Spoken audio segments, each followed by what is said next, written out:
Il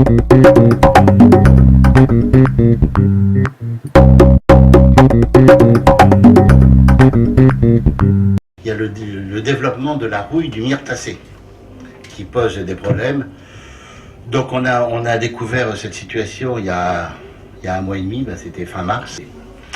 Donc il s'agit de prendre des mesures, c'est pas facile. Et donc ce matin on a passé un texte pour autoriser l'utilisation d'un certain nombre de produits pour traiter ce qui est traitable. Alors qu'est-ce que la rouille des myrtacées? C'est un champignon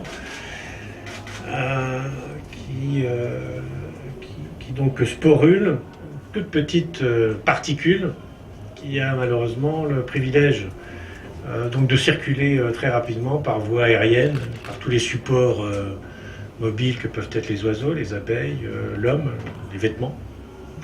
Et donc, lorsque ça arrive dans un endroit, c'est une diffusion particulièrement rapide. C'est ainsi que, mise en évidence pour la première fois au Brésil en 1920, c'est présent aujourd'hui sur les 5 continents.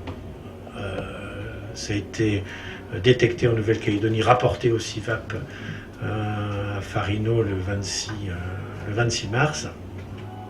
Et après une campagne de prospection, à l'heure d'hier, il y avait déjà une bonne partie de la Nouvelle-Calédonie sur laquelle on avait retrouvé des plants atteints donc de cette rouille.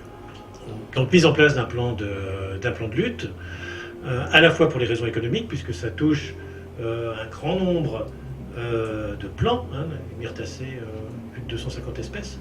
Donc ce qu'il faut bien préciser, c'est que pour l'instant, traiter dans la nature, c'est possible. Donc pour l'instant en tout cas, parce que tout évoluera.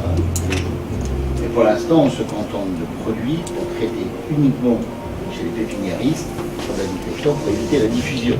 Les pépiniéristes, par définition, ils vendent, et donc quand ils vendent ces plants, ça part aux asiles. C'est pour éviter, en tout cas, la maladie de se propager.